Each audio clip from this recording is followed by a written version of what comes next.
Gálatas capítulo 1, versículo 11 por diante.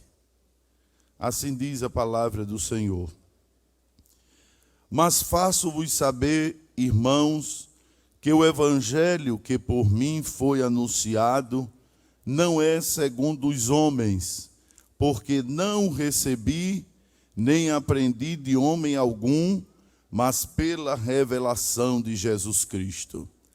Porque já ouvistes qual foi antigamente a minha conduta no judaísmo, como sobremaneira perseguia a igreja de Deus e a assolava. E na minha nação excedia em judaísmo a muitos da minha idade, sendo extremamente zeloso das tradições de meus pais. Mas quando aprouve a Deus, que desde o ventre de minha mãe me separou e me chamou pela sua graça, revelar seu Filho em mim, para que eu pregasse entre os gentios, não consultei carne nem sangue, nem tornei a Jerusalém a ter com os que já antes de mim eram apóstolos, mas parti para a Arábia e voltei outra vez a Damasco. Quantos dizem amém? Os adolescentes poderiam recitar o tema do congresso, por favor, todos? Uma parte diz sem adolescentes, né? Mas digam com adolescentes, fica mais bonito o tema. Vamos lá, 1, 2, 3. Amém. Nós temos recebido uma orientação de nesta manhã, tomarmos como exemplo Paulo, que foi preservado por Deus para a obra missionária. E meditando nestes versículos que acabamos de ler, me veio ao coração 3 convicções do apóstolo Paulo que o preservaram para o propósito para o qual Deus o chamou e o separou, que foi a obra missionária.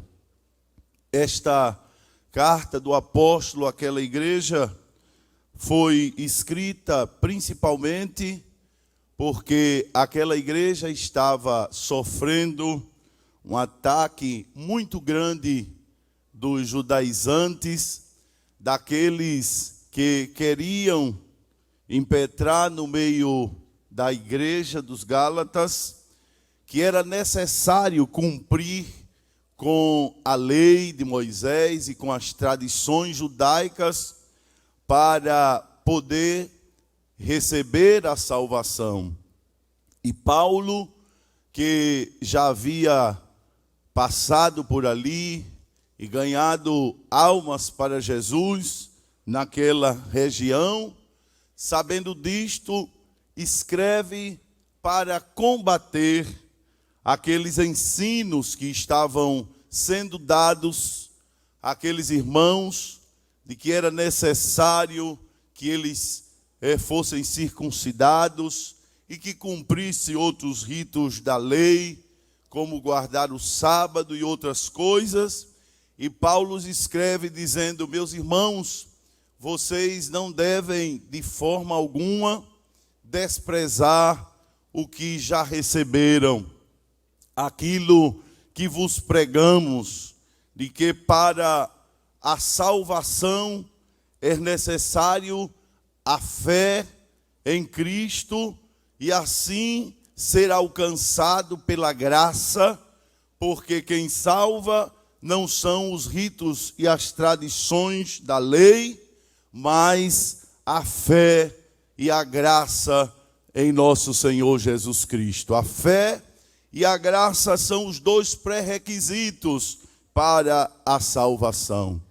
E meus queridos, Paulo então apresenta as suas convicções e entendemos pela palavra de Deus que foi isto que trouxe a preservação de Paulo para o propósito que Deus tinha na sua vida.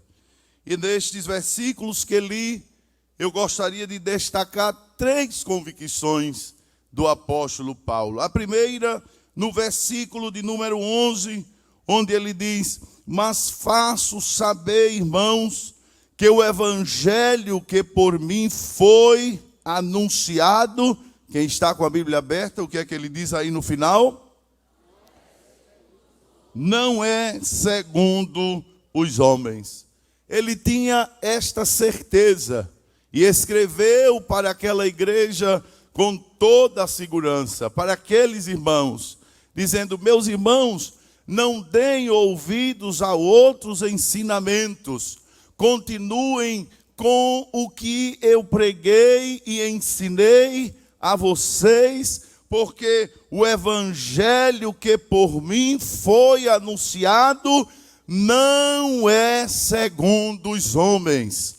A palavra que eu tenho pregado a vocês não é palavra de homem, mas é de Deus, é de Deus. Paulo tinha esta certeza. A palavra que ele tinha crido e que pregava e que ensinava não era dos homens, era de Deus e continua sendo a palavra de Deus.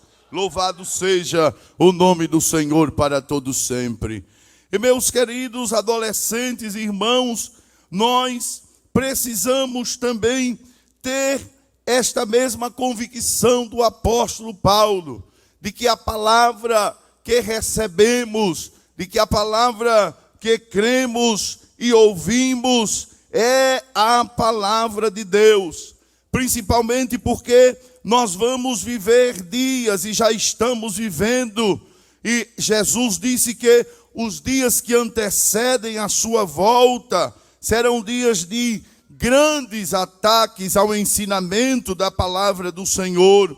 Se levantarão muitos falsos profetas, muitos falsos ensinadores, como disse Jesus em Marcos, no capítulo de número 13, e o versículo 22 e 23, abre a sua Bíblia, está escrito, o 21 também, está escrito, o Senhor Jesus disse: e então, se alguém vos disser, eis aqui o Cristo, ou ele ali, não acrediteis. Diga comigo, não acrediteis.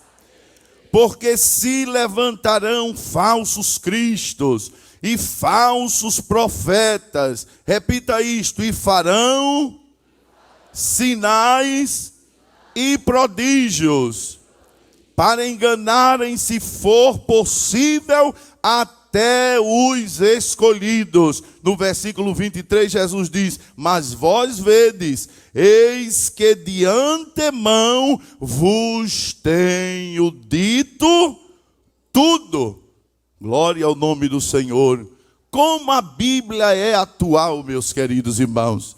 O que está acontecendo e o que ainda vai acontecer, ninguém pode dizer que não sabe, que foi pego de surpresa, porque Jesus está dizendo: vede de antemão que eu vos tenho dito tudo, Ele está dizendo aqui esta manhã, que virão muitos falsos cristos, falsos profetas, farão até sinais e prodígios, mas é para enganarem, para que você deixe de crer no evangelho que recebeu e passe a crer nos falsos ensinadores. Porém, nesta manhã, receba a palavra do Senhor Jesus e guarde ela no seu coração, para não ser enganado com o mundo. Louvado seja o nome do Senhor.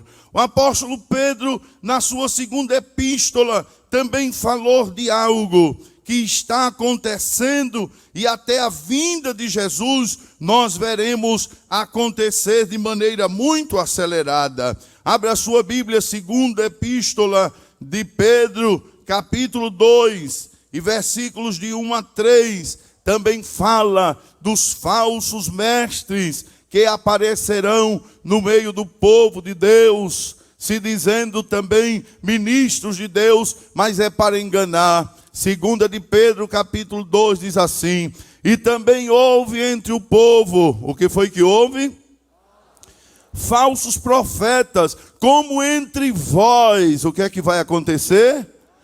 Haverá também falsos doutores, que introduzirão encobertamente heresias de perdição, e negarão o Senhor que os resgatou, trazendo sobre si mesmo repentina perdição. E muitos seguirão as suas dissoluções, pelos quais será blasfemado o caminho da verdade. Versículo 3, repita comigo: e por avareza farão de vós negócio, com palavras fingidas, sobre os quais já de largo tempo não será tardia a sentença, e a sua perdição não dormita. Isto vai acontecer, mas já está acontecendo também. Nós podemos já confirmar de que há se levantado muitos falsos ensinadores da palavra de Deus. E que diz aqui o versículo 3: por avareza farão de vós negócios, com palavras fingidas, não com a verdade. E é isso que tem acontecido. Muitos hoje estão pregando o evangelho que deixa todo mundo cômodo, que não vai de encontro ao pecado, à vida sem compromisso com Deus. E não são poucos aqueles que se dizem evangélicos, protestantes e até mesmo crentes, mas se Jesus voltar agora, não estão preparados, não estão em condições de subir, porque não vivem conforme a sã doutrina. O que quer escutar é que Deus vai lhe abrir uma porta, que Deus vai fazer prosperar financeiramente, que vai achar um bom casamento, mas não quer ouvir que tem que renunciar o pecado, tem que andar no caminho estreito, tem que levar a cruz, aleluia, tem que santificar a vida. E nós estamos vendo aí muito profeta no Instagram, dizendo: pare um pouquinho, eu tenho um negócio de Deus para lhe dizer. Pare um pouquinho aí, não passe sem me ouvir. Hoje Deus mandou lhe dizer isso e isso e isso, mas nós não queremos ouvir o que alguém quer dizer. Nós devemos ficar com a palavra, aleluia, com alguém que abre a Bíblia e diz o que Deus mandou dizer através da palavra. Se não for pela palavra, diga: eu não preciso, eu já tenho ela, eu já tenho a palavra de Deus. Louvado seja o nome do Senhor. O resultado dos falsos ensinos, dos falsos profetas, daqueles que estarão no último dia enganando o povo, é o que Paulo escreveu a Timóteo no capítulo 4, versículo 1 e 2. Abra a sua Bíblia comigo. 1 Timóteo capítulo 4, versículo 1 e 2. Por causa dos falsos profetas, dos falsos pregadores do evangelho, irá acontecer o que Paulo disse aqui em 1 Timóteo capítulo 4 e o versículo de número 1. Mas o Espírito expressamente diz que, e o que é que diz? Nos últimos tempos, o que é que vai acontecer? Apostatarão alguns da fé.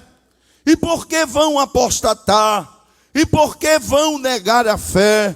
E por que vão deixar de dizer o que diziam antes da palavra? Por que é que vão mudar a doutrina em que cria? Por que isto vai acontecer? Paulo diz aqui: apostatarão alguns da fé, dando ouvidos a espíritos enganadores, e a doutrina de demônios, pela hipocrisia de homens que falam mentiras, tendo cauterizada a sua própria consciência. Glória ao nome do Senhor. Quando se dá ouvido como diz aqui o versículo de número 3, há homens que falam mentira, tendo cauterizada a sua própria consciência, então a fé se enfraquece, o engano domina, o coração é dominado por mensagens de homens que não estão com a palavra de Deus, mas estão falando conforme o seu coração mau, o seu coração pecador, o seu coração carnal, que só busca interesses materiais. E se a pessoa der ouvido a estes, então vem a apostatar na fé, porque deixou de ouvir a palavra de Deus. Eu não estou preocupado com a explosão que pode haver aqui de glória, aleluia, e línguas estranhas. Eu estou feliz porque eu estou vendo aqui uma multidão sentada e Jesus dando pão do céu para nós nos alimentarmos aqui. Aleluia, com o propósito de que nestes dias de engano, nestes dias de fraude em relação à pregação da palavra de Deus, nós tenhamos a mesma convicção que tinha o apóstolo Paulo. Paulo dizia àquela igreja: meus irmãos Gálatas, esta mensagem é a mensagem dos homens, mas não troquem a mensagem de Deus pela mensagem dos homens. Fiquem com aquilo que receberam da parte do Senhor. Louvado seja o nome de Jesus. Tiago, escrevendo na sua epístola, ele teve também essa direção de Deus que o apóstolo Paulo teve, de dizer à igreja de Gálatas: meus irmãos, recebam a palavra, procurem cada dia mais conhecer a palavra que é de Deus, e tenham cuidado com aquilo que os homens falam, mas não é da parte de Deus. Abra a sua Bíblia em Tiago capítulo 1 e o versículo de número 21. Louvado seja o nome do Senhor. Tiago diz assim: glória a Deus, pelo que, rejeitando toda imundícia e acúmulo de malícia. E o que é que ele diz? Recebei como? Recebei com mansidão, recebei com humildade, recebei com submissão. Se submeta à palavra de Deus. Se é a palavra de Deus, se submeta. Glória a Deus. Vai chegar dias em que isto não vai acontecer em muita gente, que antes até recebia com mansidão, com humildade, se submetia, mas foi influenciado pela crise espiritual dos últimos dias, pelos ensinamentos falsos que deu ouvido. E aí, quando a palavra é ministrada, vai incomodar aquele que não procurou ficar firme na palavra de Deus, como disse o apóstolo Paulo à igreja dos Gálatas. E aí vai acontecer o outro resultado, que está em Timóteo também, Paulo escrevendo a Timóteo no capítulo 4 da segunda carta do apóstolo Paulo a Timóteo, capítulo 4 e o versículo 3, ele diz assim: porque virá tempo. Abra a Bíblia, 2 Timóteo 4 e 3, ele diz: porque virá tempo em que o quê? Em que não vão querer receber a sã doutrina,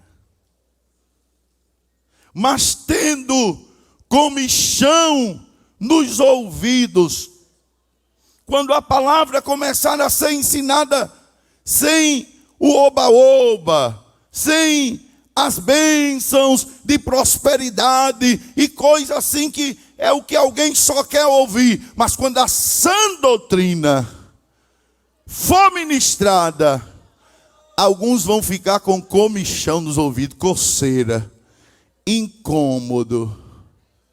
Não está acontecendo isso com você aqui não? Seu ouvido está bem?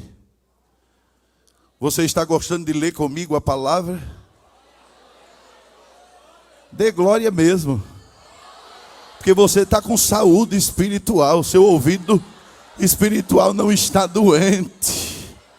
Se não está havendo comichão, inflamação espiritual, para que quando a sã doutrina bata no seu ouvido, você fique incomodado, é porque tem saúde espiritual aí na tua vida.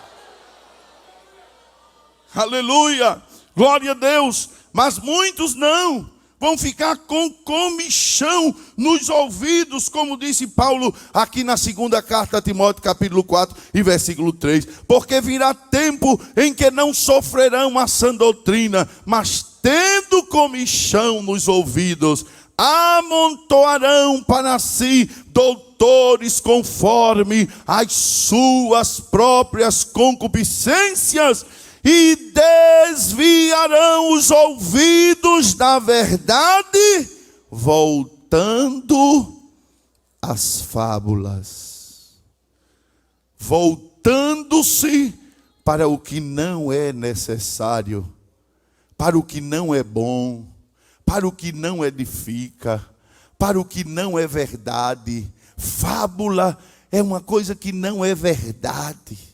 É uma coisa que está no mundo ilusório, no mundo da ficção. E tem muita ilusão por aí, tem muita falsidade por aí, tem muita mentira por aí. Mas aqui está a palavra que é a verdade. E que preserva a tua vida, para que Deus possa cumprir os propósitos dele na tua vida. Eu venho aqui da parte de Deus esta manhã para te dizer: se você não andar pela palavra verdadeira, pelo evangelho genuíno, pela sã doutrina, mas ficar dando ouvidos a tanta mensagem que diz ser de Deus, que alguém diz ser de Deus, mas não é de Deus, você não vai continuar firme, você não vai conseguir preservar a sua vida para que Deus cumpra aquilo que Ele tem para fazer. Mas eu tenho certeza que depois deste congresso, nós vamos sair daqui protegidos pela palavra, preservados pela palavra, e os propósitos de Deus vão se cumprir, porque você vai permanecer na palavra de Deus. Louvado seja o nome do Senhor. E porque a palavra é um dos meios pelo qual nós preservamos a nossa vida. Eu não vou ler os versículos, mas só citar aqui pelo menos uma relação de 5 motivos pelos quais a palavra de Deus preserva a nossa vida. Primeiro, porque ela é o meio pelo qual conhecemos a Deus e a sua vontade. 2 Timóteo capítulo 3 e o versículo de número 16 e 17. Segundo, porque é ela que nos santifica, e nos santificando nos coloca no lugar aonde Deus pode realizar os seus milagres em nós. João capítulo 17 e versículo 17, Jesus disse: santifica-os na verdade, a tua palavra é a verdade. Salmo 119, versículo 9, o salmista faz uma pergunta: como purificará, Senhor, o mancebo o seu caminho? E ele mesmo responde segundo, observando conforme a tua palavra. Mas a palavra é a espada do Espírito. Nossa vida é uma vida de luta, é uma vida de batalha contra a nossa carne, contra este mundo, o sistema mundano pecaminoso. A nossa vida é uma vida de luta contra o adversário da nossa alma.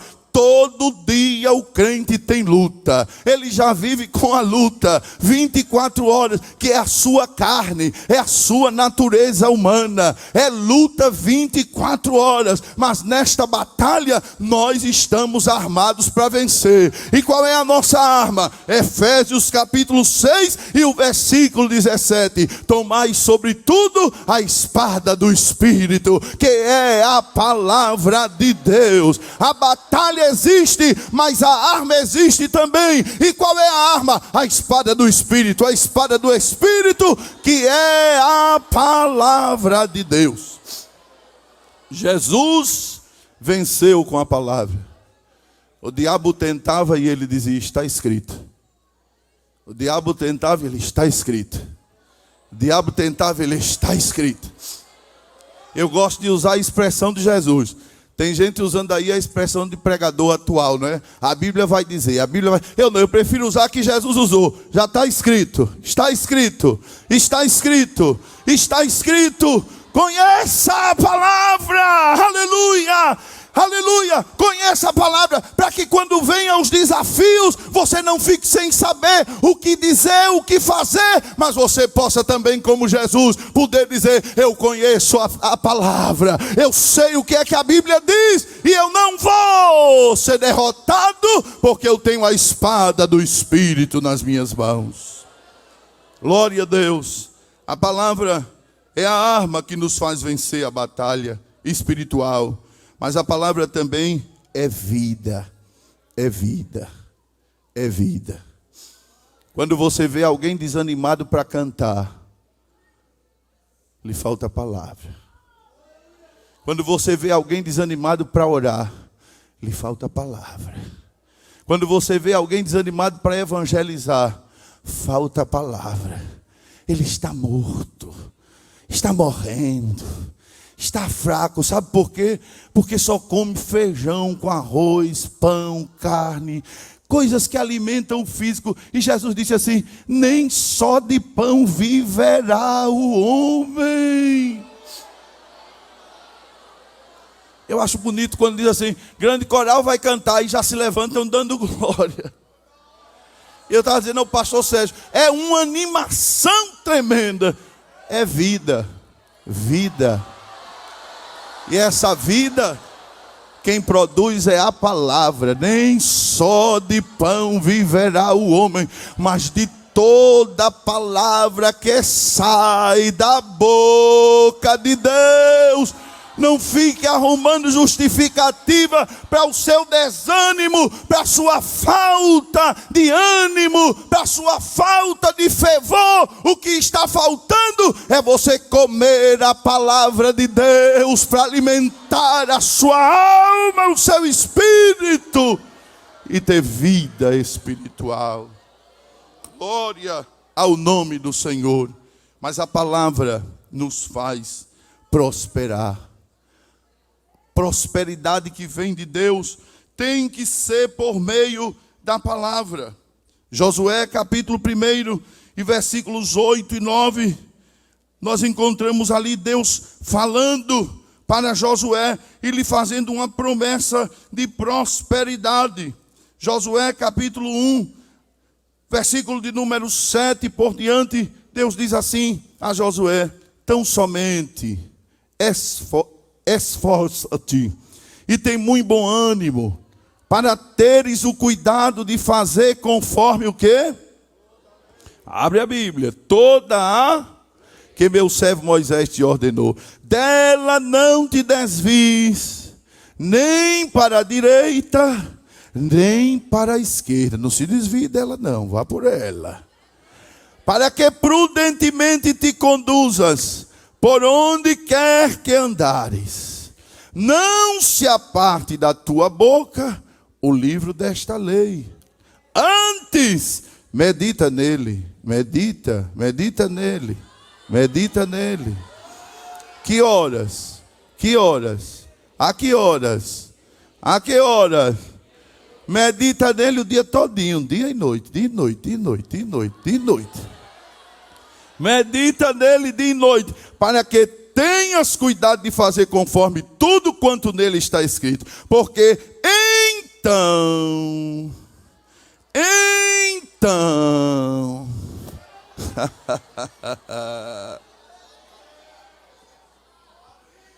quer prosperar? Quer prosperar? Vida aqui, olha. Vida aqui dentro. Palavra de Deus. Então farás prosperar o teu caminho, e então prudentemente te conduzirás. Não te mandei eu? Esforça-te e tem bom ânimo. Não pasme, nem te espantes, porque enquanto você andar conforme esta palavra, o Senhor teu Deus é contigo por onde quer que andares. Mas tem que ser meditando na palavra, dia e noite, tendo uma vida conforme a palavra de Deus, e não deixando-a para o lado, mas sempre consultando-a, buscando a direção através da palavra. E o salmista Davi, no versículo 1, ele usa a mesma linguagem de Josué, capítulo 1, versículo 8, que lemos. Salmo 1, versículo 1, Salmo 1, versículo 2, diz assim: antes tem o seu prazer aonde? E na sua lei faz o quê? Medita de dia e... Aí o que é que vai acontecer? Será... Quem fizer isto, meditar na palavra dia e noite, guardá-la em seu coração, colocá-la em prática, como é que vai ser essa vida? Será como a árvore plantada junto a ribeiros de águas, a qual dá o seu fruto na estação própria. Vai receber essa palavra que eu estou sentindo do céu agora. Vai acontecer tudo no tempo de Deus na sua vida. Na estação própria. Deus nem se adianta, nem se atrasa. É na hora certa, na estação própria. Dá o seu fruto na estação própria, e cujas folhas não caem. Você não vai ficar seco para alguém ficar dizendo, ela não tem nada, ele não tem nada, é só prova. Não, não, não. Aqui tem crente, tem adolescente que só Deus sabe como está, mas a folha está verde, está verde. É a palavra. Cujas folhas não caem. E a última expressão qual é?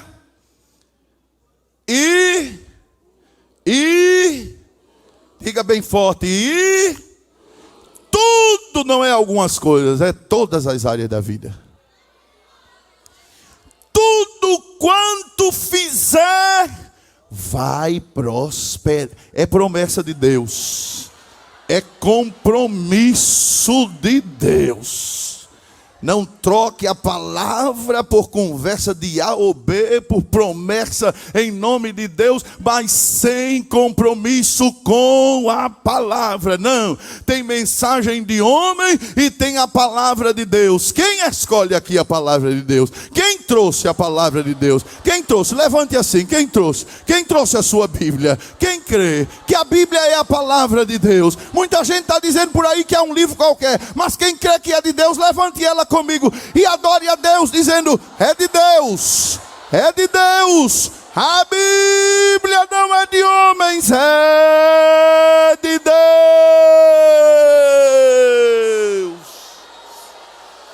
Quem ama a Bíblia aqui? Quem ama a Bíblia? Quem tem prazer na palavra, quem tem prazer na palavra, ela vai te preservar.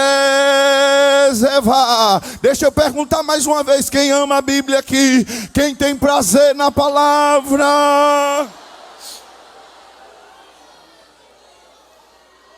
Levantar a mão é fácil. Mas a semana que passou, quanto tempo você leu a Bíblia? Quantos capítulos? O ano passado, leu a Bíblia toda? Qual é o tempo diário que você gasta com a Bíblia? Quer saber se você ama mesmo a Bíblia? Veja o tempo que passa com ela e o tempo que passa no Instagram. O tempo que passa no WhatsApp. O tempo que... Pô, o Facebook quase ninguém vê mais, não é? Mas o tempo que passa na internet. O tempo que você passa conversando com alguém lá. E Deus dizendo, mas rapaz, eu quero falar contigo. Abre a Bíblia.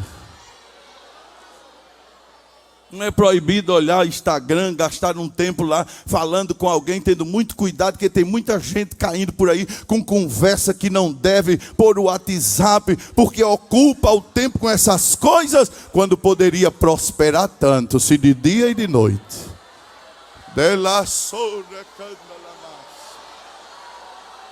Dia e noite meditasse nesta palavra.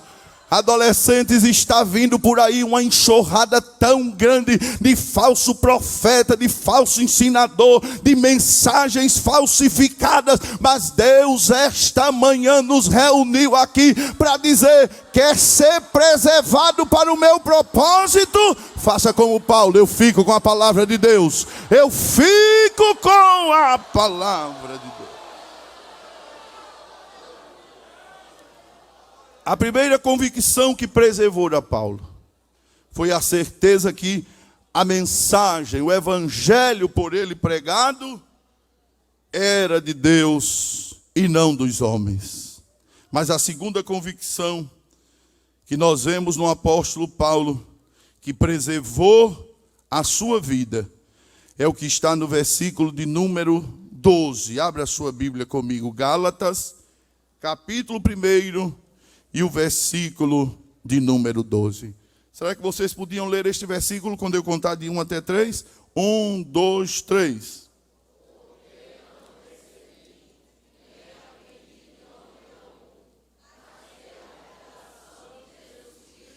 A segunda coisa que preservou a vida de Paulo para o propósito é que ele recebeu uma revelação de Jesus Cristo. É porque Jesus se revelou a ele. Ele diz com muita segurança: porque não recebi nem aprendi de homem algum, mas pela revelação. Jesus se revelou a mim. Eu conheço a palavra, eu creio na mensagem que prego e sei que ela é de Deus, mas eu também tenho a minha experiência diretamente com Ele.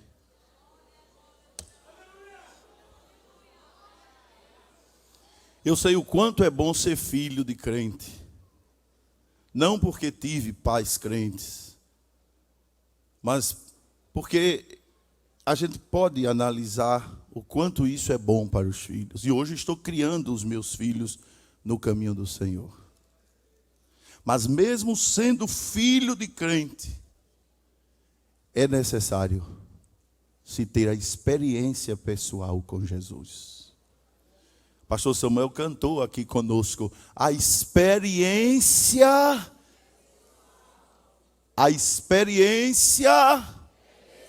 Me deixe lhe perguntar, você já teve a sua experiência com Jesus? Você crer na palavra, mas qual é a tua experiência com Jesus? O que é que você tem para contar dele e você?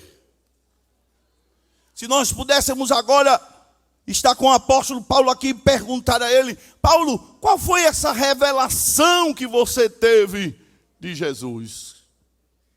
E ele ia dizer: para começar, eu vou falar da primeira que eu tive. Eu estava indo no caminho para Damasco, no caminho de Damasco. E eu estava respirando ameaça contra o povo de Deus, porque eu também era um judeu fiel à lei, às tradições, praticante, defensor. Eu não aceitava o cristianismo como cumprimento das promessas a respeito do Messias. Eu não aceitava que era aquele Cristo, e por isso eu estava perseguindo o povo de Deus. Não era por maldade, mas por obediência à lei do meu povo, à minha religião. Mas Deus, que é grande em misericórdia, quando eu estava indo para prender, açoitar e até matar cristãos, de repente, uma luz me envolveu. Uma voz poderosa falou comigo, dizendo: Saulo, Saulo, me chamando pelo meu nome. Eu não pude resistir, caí prostrado. Aquelas ameaças, aquela raiva, aquela ira, aquela fúria desapareceu logo. Eu fiquei bem mansinho diante daquela autoridade e perguntei: quem és?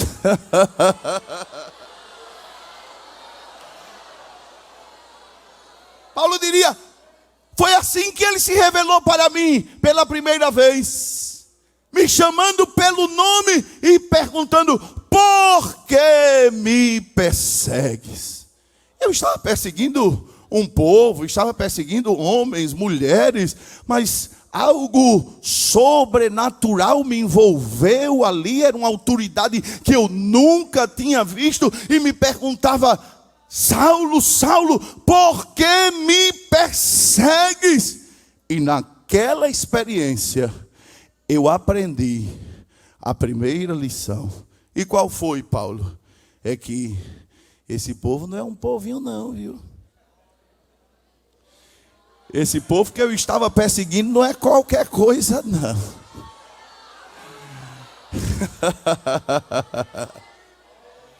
Eu pensei que estava só perseguindo um grupo de pessoas, mas não. Eu estava perseguindo o líder deles.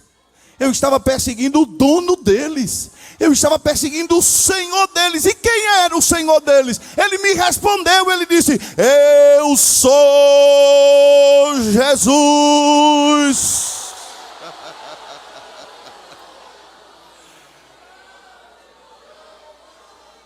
Naquela revelação que Paulo teve, naquela experiência, o que ele primeiro aprendeu foi que quem persegue crente,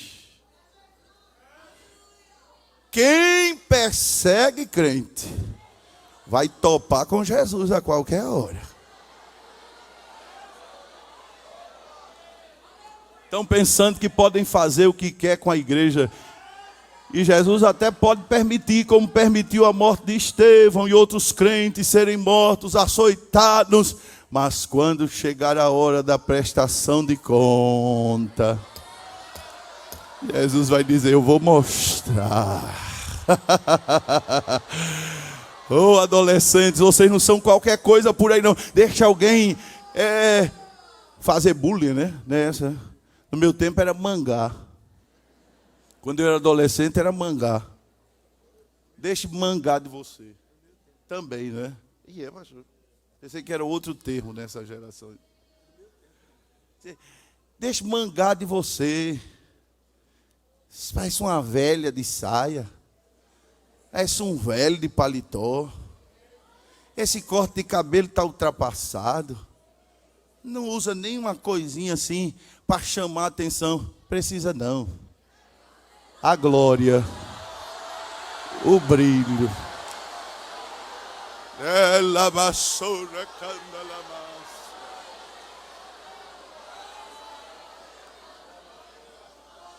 Não troque ser de Jesus por nada. Se você teve a experiência com Ele, você aprende. Paulo aprendeu pelo menos 3 lições nessa experiência. Primeiro, que aquele povo era de Jesus, tinha dono. Segundo, Ele aprendeu que é duro recalcitrar contra os aguilhões. Significava dizer essa expressão quando Jesus disse, é duro recalcitrar contra os aguilhões. Sabe o que era aguilhões?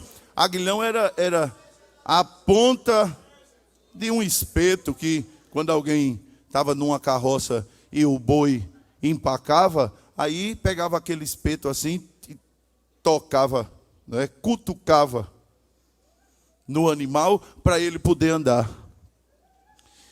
E há uma expressão que diz, é duro dar coice contra os aguilhões, contra o espeto, contra a lança. Era isso que Deus estava dizendo. Se Saulo, deixa de dar coice.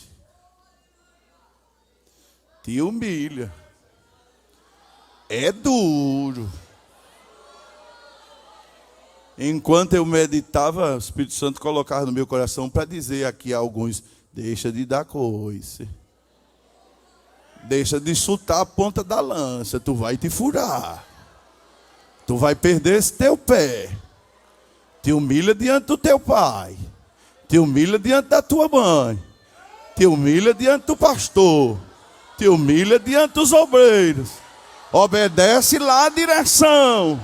É duro desobedecer, mas é bênção quando se obedece.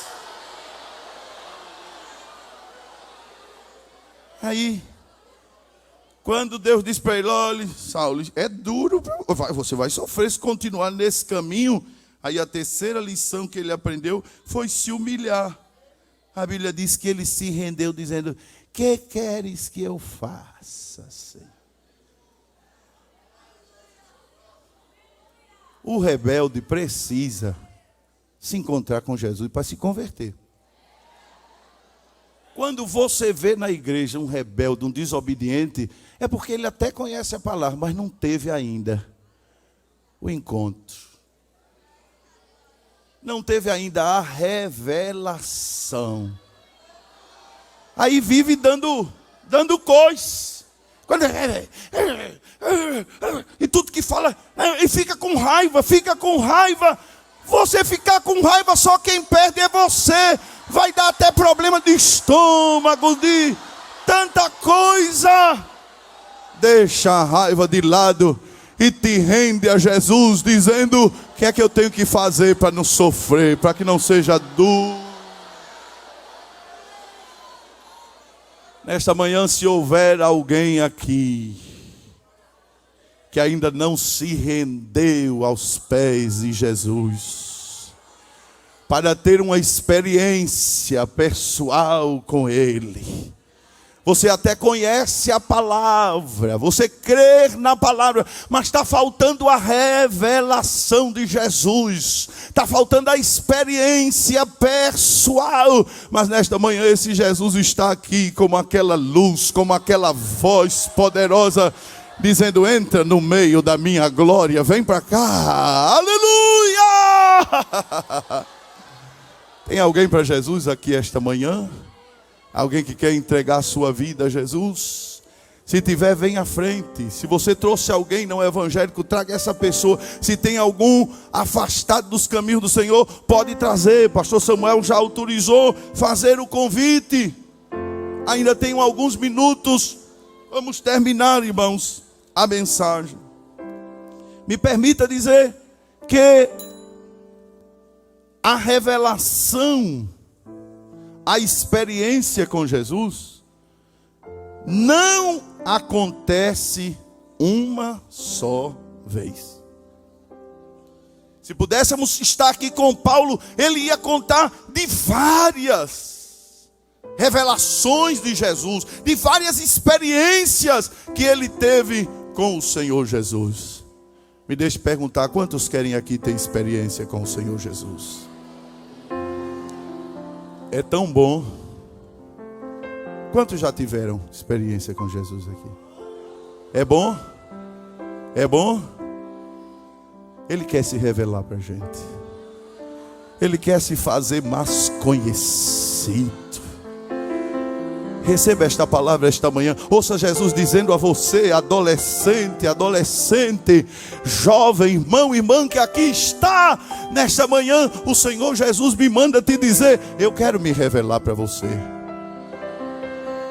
Eu quero ser mais íntimo seu. Eu quero que você me conheça melhor. São tantos que tiveram uma experiência com Jesus e que não foi uma só. Abra aí sua Bíblia, João capítulo 5. João capítulo 5, vejam aí. Pelo menos duas encontramos aqui. João capítulo 5 é a cura de um paralítico lá no tanque de Betesda. Jesus perguntou a ele: queres ficação? Ele disse: eu não tenho ninguém que me lance ao tanque para adiantar. Vamos ver aqui, versículo de número 7.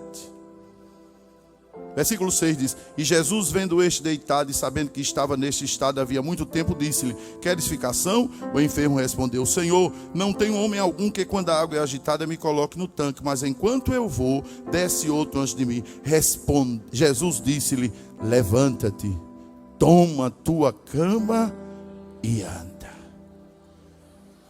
Era sábado.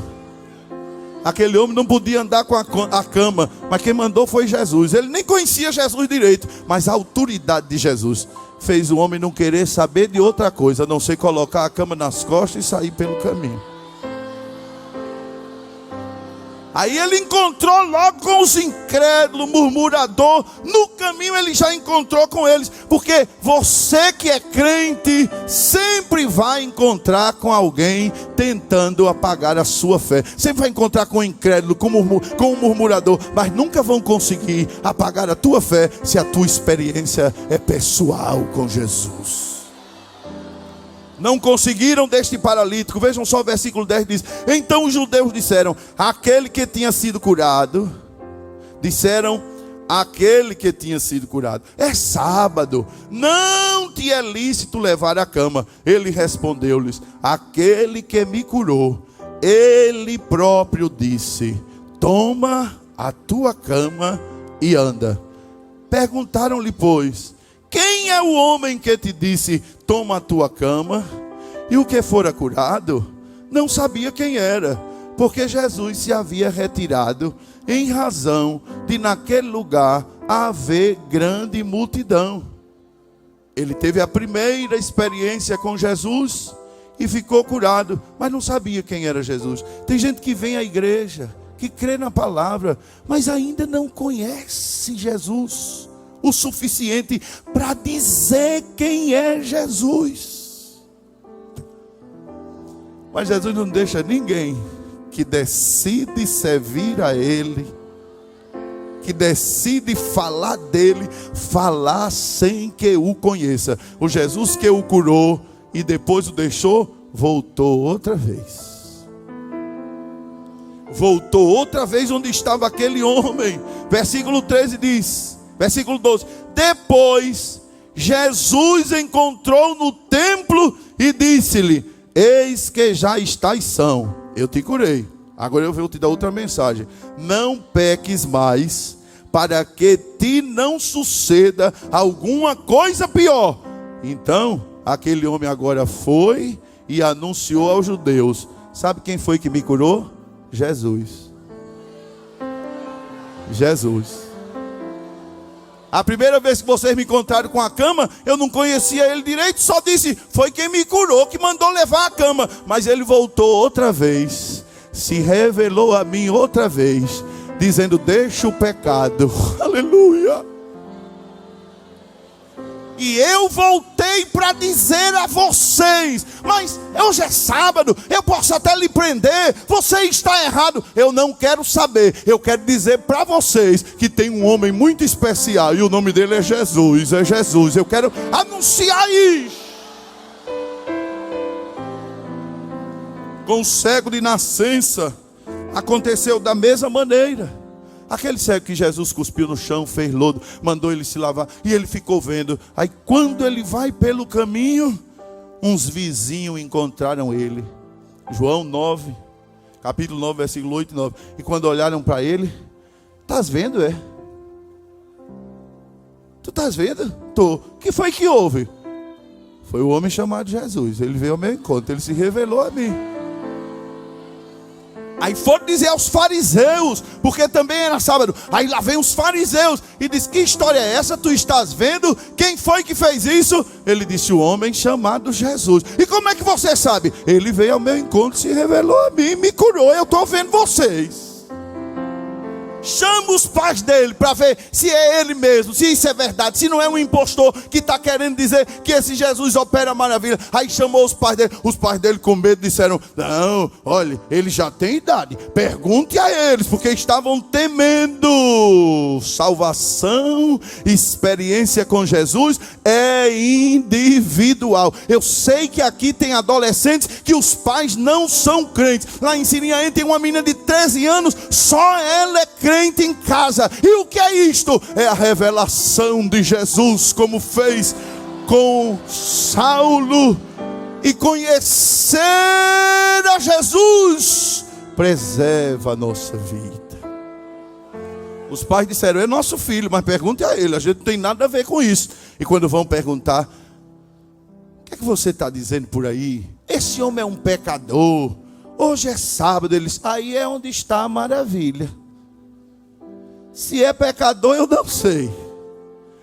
Uma coisa é que eu sei. Uma coisa eu sei. Eu era cego e agora estou vendo. Eu sei a experiência que eu tive com ele. Mas me diga uma coisa: quem foi mesmo? Eles: foi Jesus. Vocês querem ser discípulo dele? É? Vocês estão me perguntando porque querem seguir a ele também? Disse: discípulo dele sejas tu. Nós somos discípulos de Moisés. O homem disse: aí está a maravilha. Moisés nunca operou um milagre desse, mas esse Jesus fez. Olha, eu estou vendo aqui, ó. Vocês não vão me calar. Quando Jesus se revela, quando se tem uma experiência pessoal com Jesus, se rompe qualquer coisa que se levantar. Vizinho, fariseu, pai, mãe, se levante o inferno todo, nós vamos continuar dizendo: ele se revelou a mim, eu tive uma experiência. E não ficou só na experiência da cura. Assim como no capítulo 5, o paralítico do tanque de Betesda teve dois encontros com Jesus, esse cego de nascença também teve. Porque depois que o expulsaram da sinagoga, ele ficou sem norte, sem direção. Aí Jesus volta. Vejam aí João 9, 34, 35. Diz: responderam eles e disseram-lhe: tu és nascido todo em pecado e nos ensinas a nós. E expulsaram-no. E aquele homem que foi expulso ficou por ali. E parece que eu posso ver ele: e agora o que é que eu faço? Aí de repente lá vem Jesus outra vez ao encontro dele. Versículo de número 35 diz: Jesus ouviu que o tinham expulsado e encontrando-o disse-lhe: crês tu no Filho de Deus? Ele respondeu e disse: quem é ele, Senhor, para que nele creia? E Jesus lhe disse: tu já o tens visto. Tu já o tens visto. Já vi? Quem é então? É aquele que fala contigo. Jesus prepara momentos assim para impactar a gente. Jesus não podia dizer assim: sou eu. Não, mas Jesus disse assim: primeiro preparou o coração daquele homem. Tu já tens visto. Tu já o tens visto. Ele diz: e aí quem é? Diz: é aquele que fala contigo. É aquele que fala contigo. Na hora, no momento exato, a Bíblia diz que aquele homem dá um grito e diz: creio, Senhor, e o adorou prostrado diante do seu Salvador. Meu coração se alegra esta manhã, em poder ser o mensageiro de Deus para dizer aos adolescentes aqui: o Senhor quer se revelar de maneira tão especial para você, para que você o conheça melhor. E não vai ser só uma vez não, vai ser em várias vezes, em várias situações da sua vida. Haverá revelações de Deus. Densas trevas estão descendo sobre a terra, estão dominando este mundo. Jesus até chegou a perguntar: quando vier o Filho do Homem, achará fé na terra? E ele perguntou isso para nos despertar. Mas vai ter crentes preservados por Deus, preservados pela palavra, mas preservados também pelas experiências, pela comunhão. Vocês sabem, me permitam aqui falar algo, e não me critiquem antes que eu termine, mas tinha um hino que eu não gostava dele, porque eu não entendia muito. Eu ficava dizendo assim: esse hino parece meio sem pé e sem cabeça. Assim: ele fará outra vez, ele fará outra vez. Eu não entendia, minha mente bloqueou um pouquinho assim. Ele fará outra vez. Ele fará o quê? Fará o quê? Ele fará o quê? Mas um dia desse eu estava sentado em casa, parece que estava lendo, não me lembro o que estava fazendo, mas eu estava sozinho, sentado, e de repente esse hino começou a ser cantado. Eu não sei, em minha mente, o Espírito Santo, um anjo, mas um hino que eu nem gostava, porque não entendia. Ele fará outra vez. E eu fiquei: mas o que quer dizer esse hino? E daqui a pouco comecei a ver que Deus já tem feito na minha vida. Fez uma, fez outra, fez outra. E aí eu entendi que ele estava dizendo: eu ainda tenho o que fazer. Eu ainda tenho o que fazer na tua vida. Eu ainda tenho propósitos. E esta é a mensagem deste congresso. Há propósitos para Deus realizar na tua vida. Cada propósito é uma revelação de Deus para você. Cada propósito é uma revelação de Jesus para você. Se prepare, se consagre, porque vem por aí muita revelação de Jesus, muita manifestação, muita experiência de Deus. Quem deseja? Quem deseja? Quem deseja?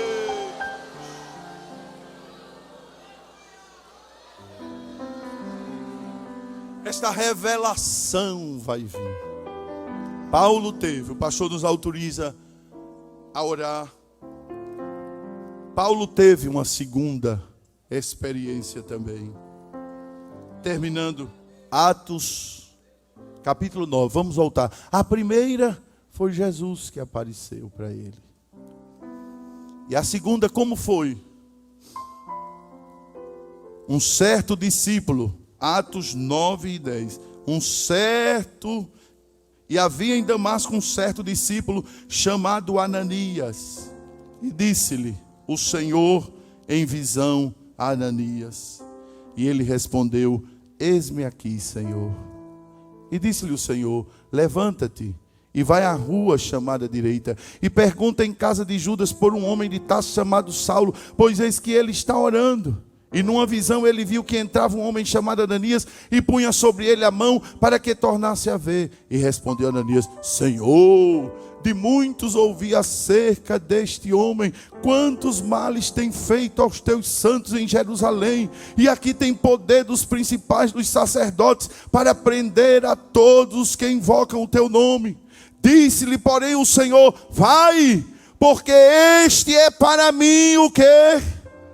Um vaso escolhido para levar o meu nome diante dos gentios e dos reis e dos filhos de Israel, e eu lhe mostrarei quanto deve padecer pelo meu nome.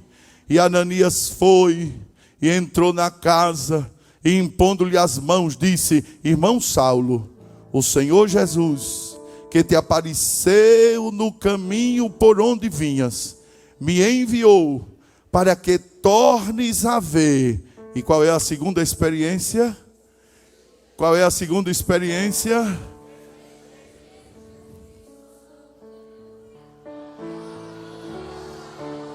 Quantos aqui conhecem a Jesus? Quantos aqui já tiveram sua revelação? Mas agora Deus quer uma outra experiência. A mesma que Ele teve com Paulo, sabe qual era? Que seja cheio do Espírito Santo. Eu sou crente, eu sou salvo, mas Deus está mandando eu te dizer: eu quero agora te encher do meu Espírito Santo.